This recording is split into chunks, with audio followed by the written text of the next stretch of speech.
Hi, this is Eric at Frog Valley Tropical Fruit Farm, and today I'm going to do a video on dealing with cold stress for ultra-tropical rare tropical fruit trees and the bioremediation and the phyto-microbiome and functional farming. So functional farming is when you look at the whole system. It's a regenerative approach to growing food, and it's looks at everything. It looks at the soil microbiome, it looks at the plants, it looks at the management practices like mowing or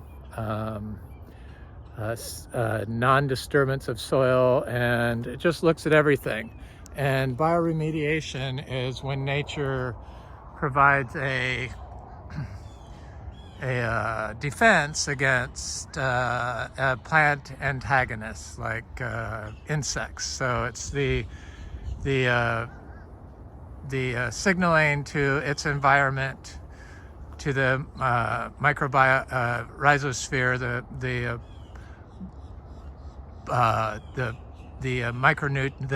microbiology in the rhizosphere that can provide a response or a bacteria that's going to enable the plant to create or signal to its environment to protect it from stress or from insect pressure. So that's what bioremediation is. And phyto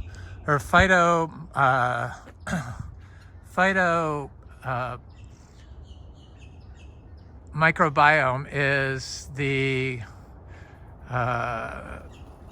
microbial community and that surrounds in the endosphere, the ectosphere, and the rhizosphere, so inside, outside, and below ground of the plant, the microbiology that enables the plant to bioremediate abiotic stress like cold defense. So we grow several ultra-tropicals, and I've been growing them here for several years. And when I first started, I really didn't understand how to get stuff to grow without watering it, or what I needed to do. And it was like everyone told me that you couldn't grow organic in Florida, and I was just like, if you can grow organic here, you have to be able to grow organic here. This spot is the most biodiverse spot in North America. Of course, organic has to work. Just by saying that just says that nature doesn't know what they're doing. So I was like, no way, you have to be able to. So I tried how everyone else did it. I mowed around all my fruit trees, and I continued on, and I put wood chips around everything, but I didn't water, and I would remove all the plants from around the tree, the stalk of the tree, and so it was just bare soil and wood chips and lawn, and stuff would die, and it just did not grow. And so I just wanted to figure out how to what I need to do. So I started taking a bunch of soil science classes, and I ended up taking a lot of classes, lots and lots of classes in soil science. But my takeaway from all those classes was the most important thing is carbon in the soil. It's the hardest thing to keep, especially on Florida sand. And the best way to do it is with a living root. And then the second biggest thing was do not disturb. And so in my further research, I found that one of the best philosophies for farming is to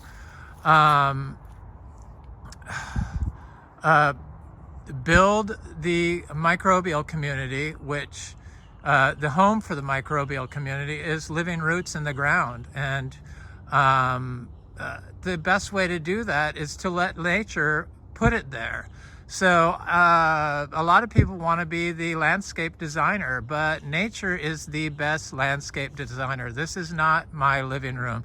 This is a natural farm system. So nature's the one that has to design it. So nature put all this stuff into our lawn, and I borrow from different regenerative forms of agriculture, and the indigenous people look to see what is growing in an area before they plant stuff in the ground. So in order to see what's growing, or to see if it's going to be good for my trees to get planted directly into this, it has to be growing well, and it has to be biodiverse. And as soon as I figured out that protecting the microbial community through non-disturbance, that's why we stay off our soil, and the organic matter in the ground in the form of a living root were basically the two most important things. It kind of explained why this works so well. And so many people have issues with cold in Florida. We're right on the border of being tropical all the time. But then we get a couple of days that are not tropical. This is that achachuro tree. This is a juicy pearl star apple. I'm going to look at some ultra tropical trees. So we get a couple days that are like 10 days a year that are winter, like today and last night, and it's in the 40s. And all the stuff that I've ever read on my ultra tropical plants to protect from cold weather, it's always something that man has invented. Cover it with plants, put lights next to it, create wind, water the trees early in the morning, multiple stuff. But I never do anything. Since we focus on the soil health, the health of the soil, I've found that I'm able to grow cacao and fruit it when the temperature gets down to 31 degrees here. And it holds the fruit without any protection on my part. And it's due to the Phyto-Microbiome that we built here. And I have a small Marang tree that I planted here. And I see that it's doing quite well. It's right here. It's a seed-grown tree I just planted not that long ago. From seed, I direct sowed it, and I was wondering what it was, and it started branching out very early, and I realized it's a meringue. So it doesn't seem affected by the cold, and everything I've been able to read says below 50 degrees they're going to die. And even cacao, they say below 50 degrees they're going to die. And I've been growing cacao and fruiting it in Florida, dry farming, because we dry farm everything continuously for 12 years. And it took me a while to get my cacao trees going. Theobroma cacao, you know, what they make chocolate out of. And it's all the reason why it's possible is because of our microbiology that's been built up in the soil due to the habitat we created with the living plants, the plant roots, the biodiverse plants that nature installed, not that I installed. I do like to add my own orchard floor, but I add it into this and then wait for that to take over. And at that point, that introduced or installed orchard floor, like a lot of people call perennial peanut, when it's installed into the natural orchard floor and then allowed to overtake the natural orchard floor that nature put there, then you get the biology in the soil in the nitrogen fixing plant. But without that, you're probably not going to have a host of biodiversity, microbiology in your phyto-microbiome. And that's why we leave all these designed by nature orchard floor in our system. And it's been the reason for our success. So here's a breadnut tree, and I could tell that this breadnut tree, it's like breadfruit. It's below 50 degrees, it dies from cold, supposedly. Not true. I didn't have to do anything. I don't do anything. I do know that it's that cold out here because I have a thermometer out here. And I know the next day is when you see signs of cold damage, but I can tell just by looking at this plant that it's not stressed in the least. The leaves are not dark. This is a very cold sensitive torch ginger. I did a video on the torch ginger and other gingers. It wasn't the most popular videos in the past. I've been tempted to like buy views because they say you have to buy views in order to be successful on YouTube, but I just can't bring myself to do that and buy live views and buy subscribers. I just can't go there. If I can't, these videos can't make it on content, then I am not going to buy viewers and stuff. It has to be 100% organic, or I just am not going to be satisfied with myself. So I watched some of my earlier videos because I was looking for cacao, because I fruited this cacao when it was 31 degrees. It produced fruit, but I couldn't find the video. I guess I didn't make a video of why I didn't make a video of it. But boy, some of my earlier videos, they just were not that good. So this is a very cold sensitive plant. It's the Monstera burley marks flame, and it does just fine. A lot of these rare aroids I collect, they tell you they cannot take any cold temperatures, but you have to focus on the phyto-microbiome. And the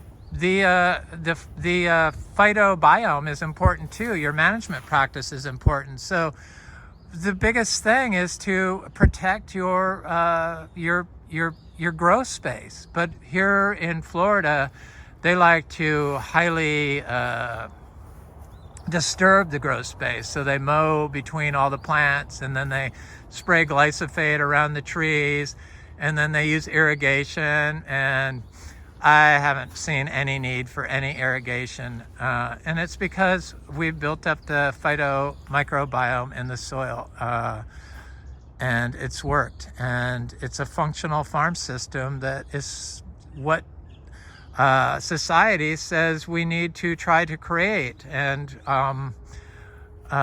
to save humanity from possible extinction. I don't think we'll ever be extinct, but I do know that people have gotten very sick, and it's due to the toxic growing practices that are employed and taught by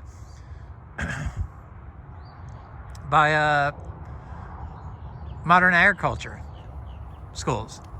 So here's a little cacao seedling.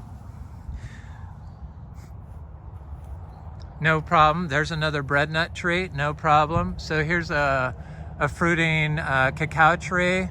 And this is a seed-grown tree from a tree that I fruited in Brevard County that's produced fruit every year for the last 12 years, though I think it might be dead now because they removed all the support species outside and inside the area and drove all over the property. Drove all over the property to try to clear it so they could put a farm in. So here's our little cacao fruit, and it looks good. It dropped a bunch of fruit, but it has so much fruit on it that's still green and viable that it's just incredible. And this tree got down to 31 degrees and held its fruit to maturity. And I grew plants from it. I don't know which plants are which now because I failed to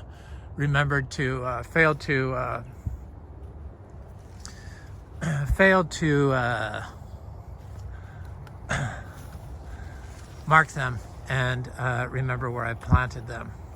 So I put most of my rare aeroids in the ground because I noticed that the ones I put in the ground, these anthuriums, like this Anthurium waterburyana, was doing great in the ground, and this King Anthurium was doing great in the ground. That's a new leaf, Anthurium beechii. So here's my Spiritus Sancti. I'm going to put it in the ground. It just wasn't happy where it was. It's getting new leaves. It's still growing, but the leaves were just getting damaged. The spots are from the summer, the heat in the summer and being outside, and it's a nice plant. So I watched this great video by the Phyto-Microbiome Alliance, and they had on YouTube, I'll do a link to it in the reference section, and they had a very detailed video on microbiome, influencing microbiome through practices. And one of the practices that I did a lot of stuff, but I did lots of sprays because I was influenced by biodynamics to make and create sprays. I did the BD 500, of course, because we were biodynamics certified for a long time, or more than 3 years, and we were organic certified. We are no longer certified in either of those disciplines, but I still believe in biodynamic farming. Organic farming has gone a little bit too industrial for me. I don't believe in the plastic mulch. It puts toxins and synthetic substances directly into your plant via the soil from the plant uptake, and it destroys microbiomes in the soil. So here's our durian tree, and it doesn't look cold stressed at all either, and that supposedly drops all its leaves at 45 degrees and will die. This one over here was the last one I put in, and it looks a little bit stressed, but not that stressed. Still looks very healthy. I don't think it's going to lose any leaves. I'll show it again. I wanted to show it the day of, and then I'll show it 2 days from now. Here's a little cacao planted here.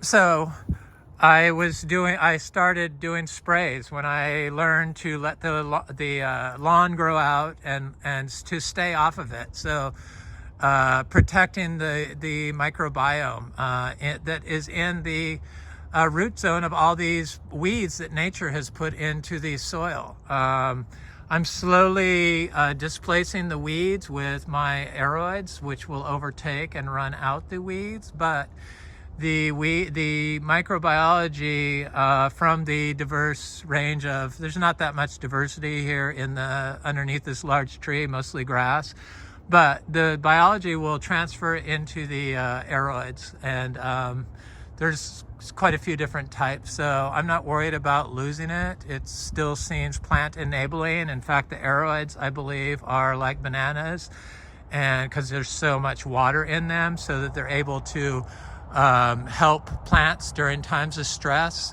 water stress and cold stress, due to the amount of water in their leaf tissues, just like bananas. So potassium, bananas are high in potassium. So potassium is one of those minerals that is beneficial for plants to create a bioremediate abiotic stress from cold. So I like to put bananas with all my plants now, and it seems to work. And if the bananas, if the biodiverse orchard floor is growing good, and I put bananas in it, they will grow good. And then I add some animal manure daily, year-round, small amounts, 20 pounds for my miniature zebu manure, daily, every day. I clean out the barn, I put it, and it's got some hay and some urine in there, and that's what we use. And I don't walk all over the soil. I stay off of it, protecting the microbiome from disturbance they say is probably one of the most important things that you can do, which makes sense. I mean, nobody likes to be walked on their back, and you step on a fungi, and that's what happens. So this durian looks great, and there's another one around here somewhere. Where is it? Oh, it's over here. Oh, it looks really good. I do have a little path I take through here. It's a new path, a footpath.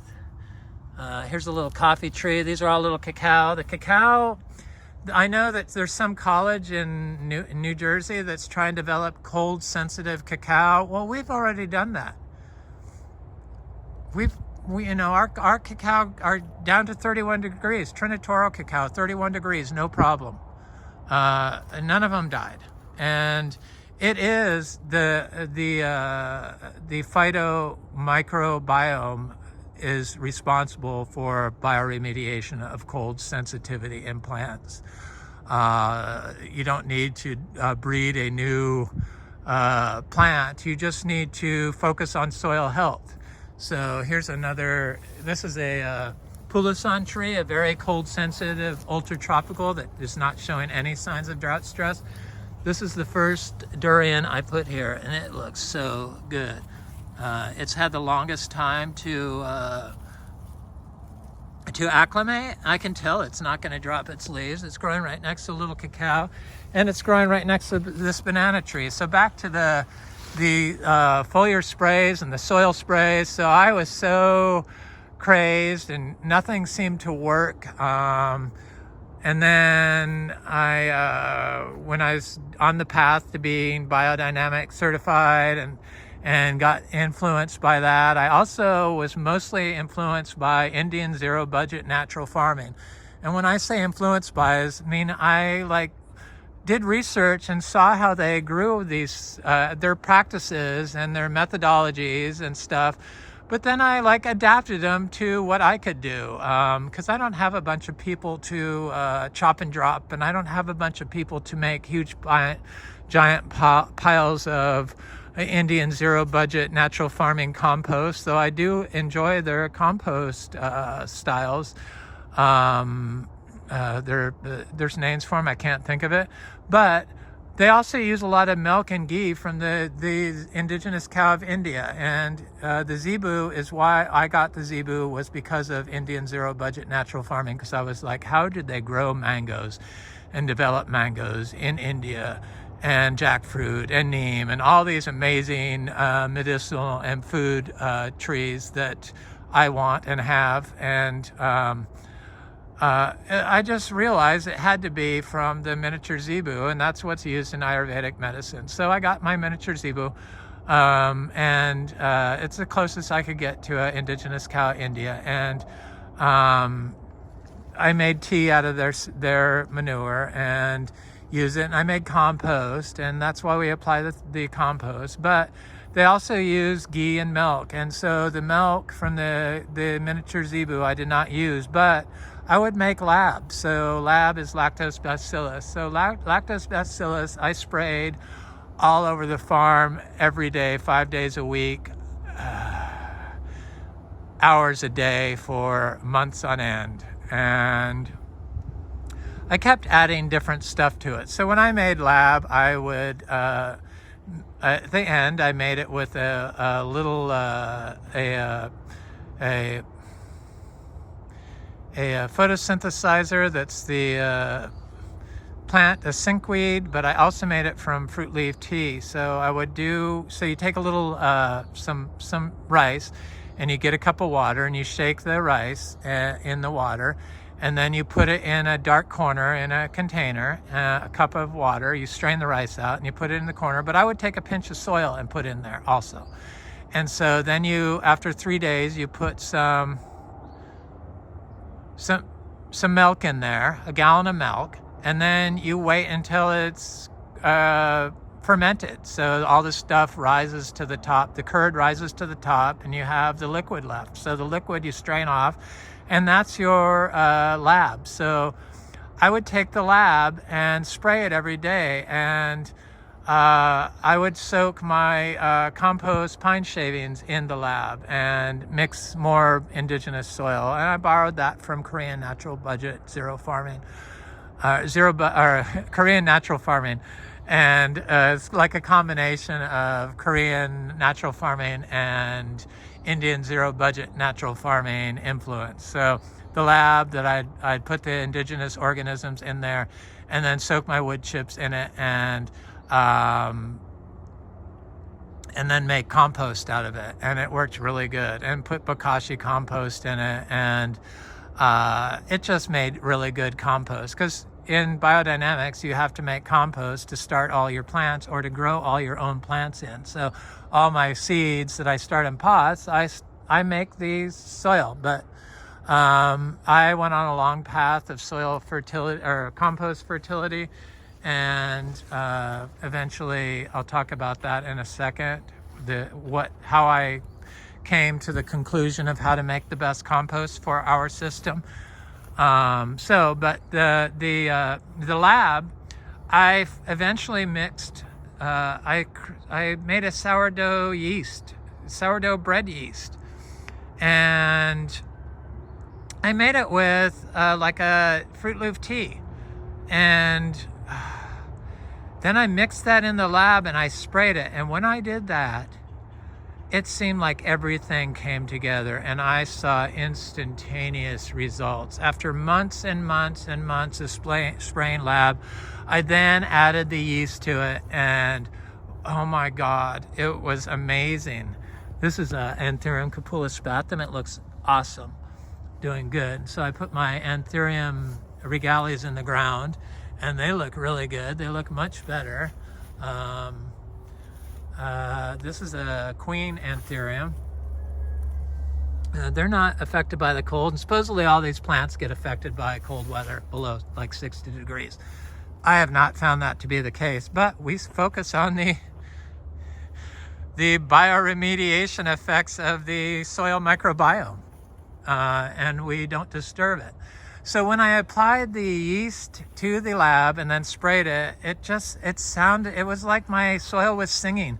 I saw more insects. I just saw that everything finally came together. And I just assumed it was from the combination of spraying lab for so long, mixed with Biodynamic 500. I mixed all my stuff together at the end.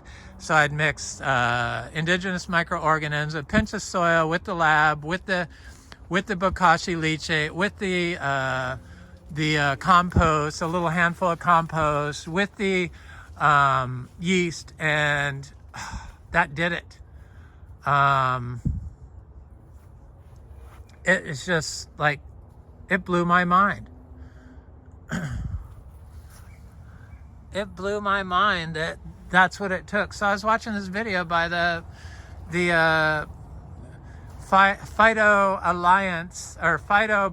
Alliance on how to increase biology, and it's kind of a complicated, detailed molecular betalomics study or presentation is what it was from UC San Diego on how to increase the microbiology, the phyto-microbiology in your soil, and or to increase it. And they showed me that the best way to increase the healthy biology in your soil was with competition. So a prebiotic with a probiotic. And I had an aha moment. Oh my God, the lab is a probiotic and the sourdough yeast is a prebiotic. So together, because they say that the microbiology in the soil works in guilds, much like the plants do. So they work together to outcompete plant pathogens to make a stronger plant. It was like an aha moment. Oh my God, how did I stumble upon that? It was because of inspired by and just constantly looking for ways to fix my system. And That did it. And I really believe that lab mixed with sourdough yeast, sourdough bread starter is the prebiotic with the probiotic. And that was like the answer. They say that the best way to get the microbiology is with plant diversity and to not disturb, or to protect the home of the plant, which is the living root in the ground, the carbon in the soil, which is the hardest thing to put in the soil in Florida. And nature does it for us. Nature put all this stuff here. And people just despise it. They want it to look pretty. They want it to look mowed. They want it to look like they've done something. But, like I said earlier, this is not your living room. This is decorated by nature, and nature knows what is best. It's amazing. The whole system is just truly amazing. So I don't see that we're getting any cold stress from anything. And I know that our durian isn't going to drop its leaves, and I know that our breadnut trees are not going to die, and I know that my durian is not going to die, and I know that my Pedelai is not going to die. I have to go look at that. I'm going to... there's a soursop. Soursop guanabana has been the tree that's probably been the most cold sensitive. It will drop all its leaves. I also read a study, drought stress is bioremediated by microbiology in the soil. So they've shown that cacao can take drought stress. I'm going to include a link to the study I read. And they had grafted cacao. Of course, our cacao are all seed grown. We have 3 different types: Criollo, Trinitoro, and yellow-ribbed. And our yellow-ribbed fruit has been the sweetest fruit, the one I grew from seed, from a tree that I fruited. So it's a Florida-grown fruit tree. Its parents were from Florida, it is possible. Cacao is totally possible in Florida, and you don't even have to water it. That's what I find so amazing. So by watering, you're limiting and you're disturbing the soil.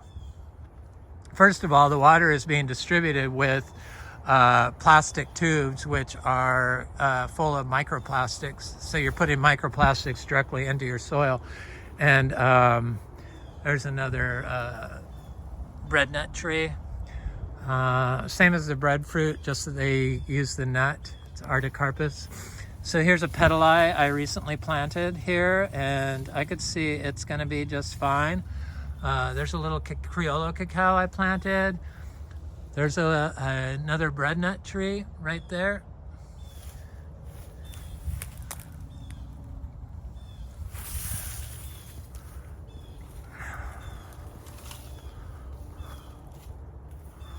So here's this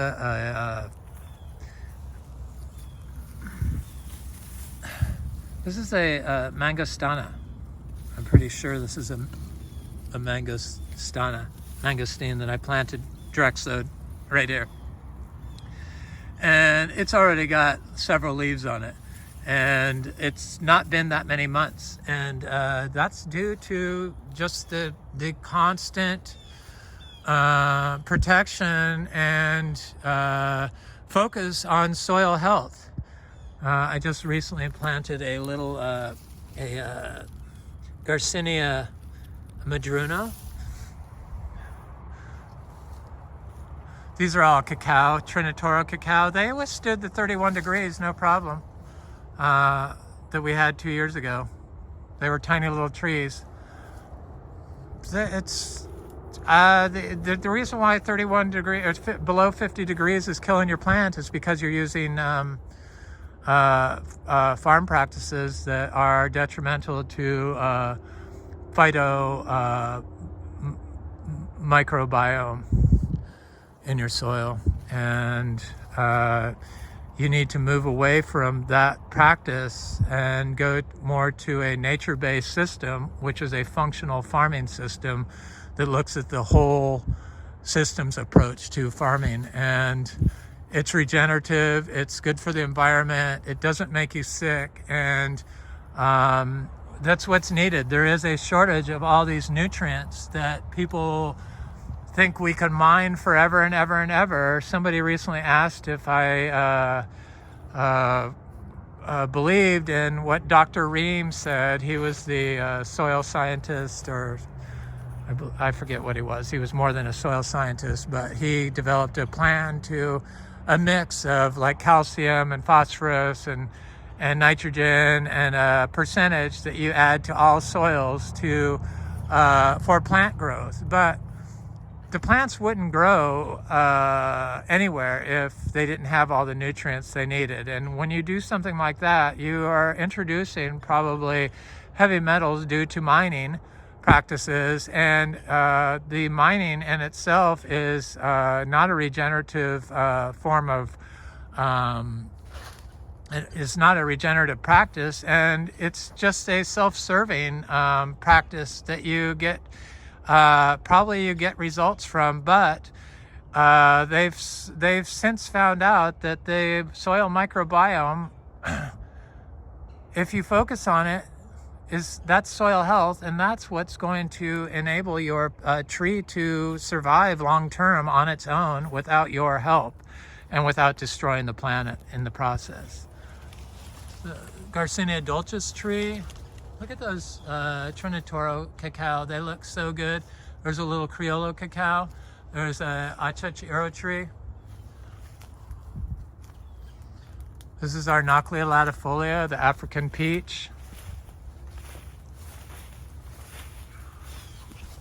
I was so excited to find that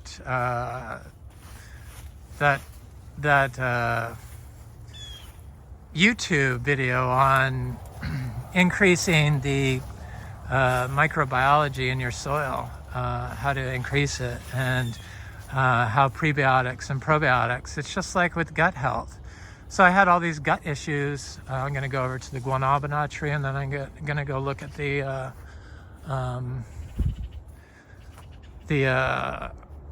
Madruno, Garcinia Madruno tree, because I'm pretty sure there was ripe fruit on it. So I had these gut issues that I had been eating a whole foods, organic, vegan diet for 2 years straight, hadn't eaten in a restaurant, and then I went on vacation and I had to eat airplane food.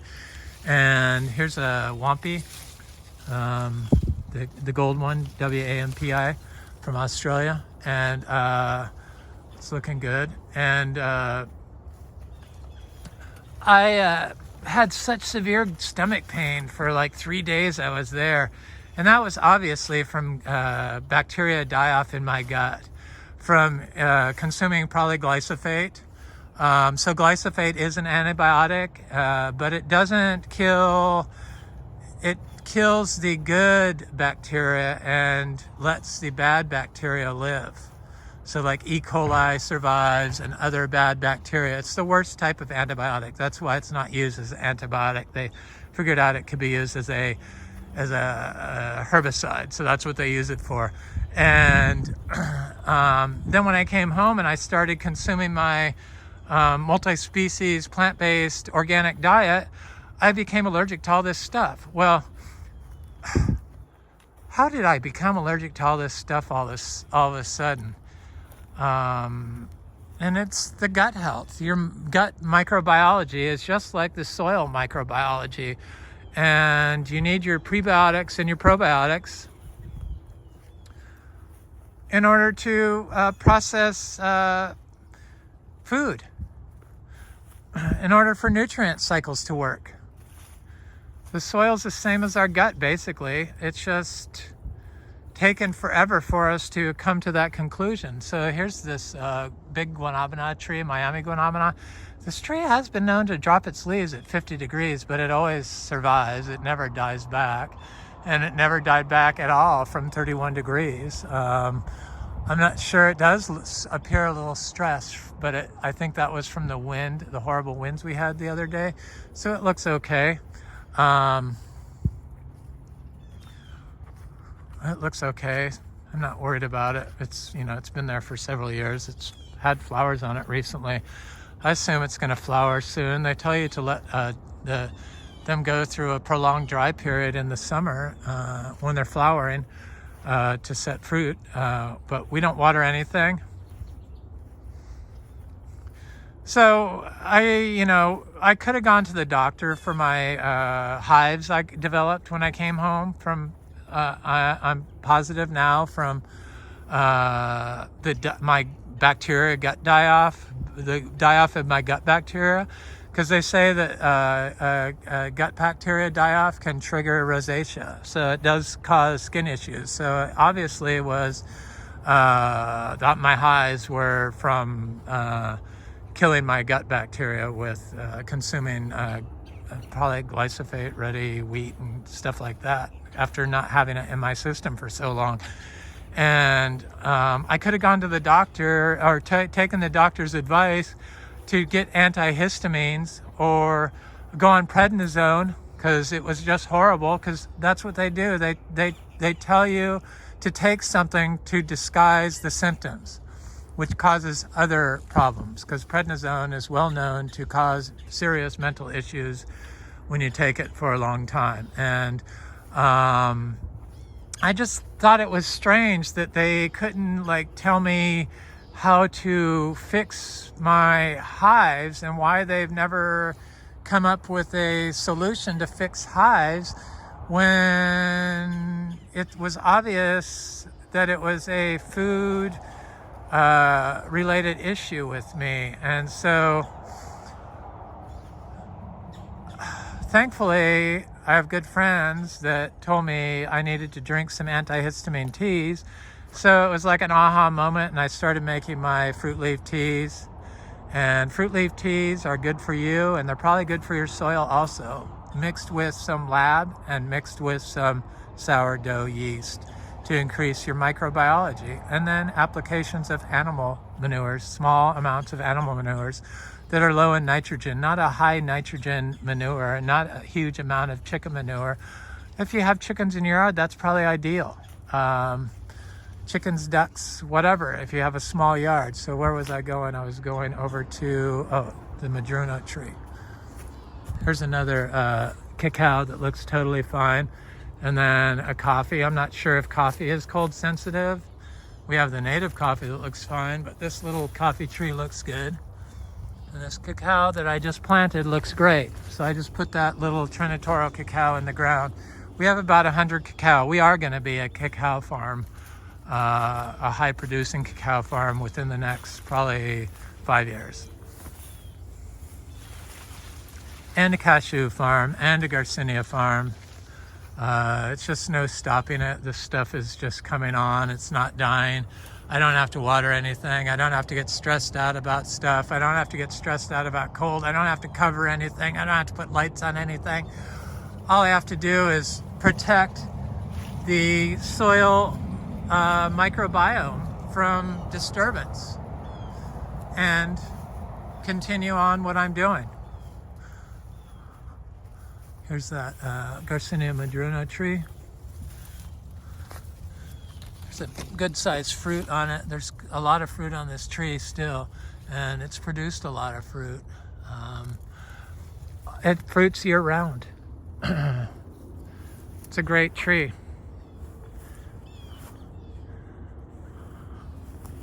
So I have a little Adamoya fruit that I picked the other day, Priestley Adamoya. I'm going to try to do a taste test of it because I found it ripe in the house. And if I can get it.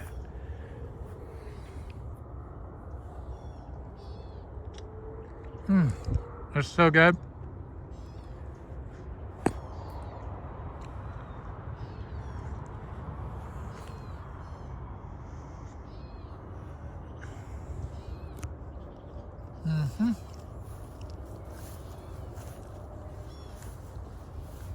So nice to have a tropical fruit farm that produces fruit year round, and it's been my dream to have Marang and Pedelai and durian, and I truly believe that it's possible here now. It's due to the microbiology, the phyto-microbiome, and the phytobiome, and our functional farming practices that we employ here. I'm going to have an egg fruit for breakfast and a adamoya for breakfast.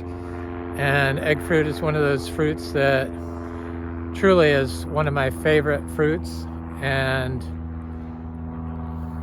I love it. I love it. I love my farm. I hope everyone takes care of their health and the health of Florida. Have an excellent day.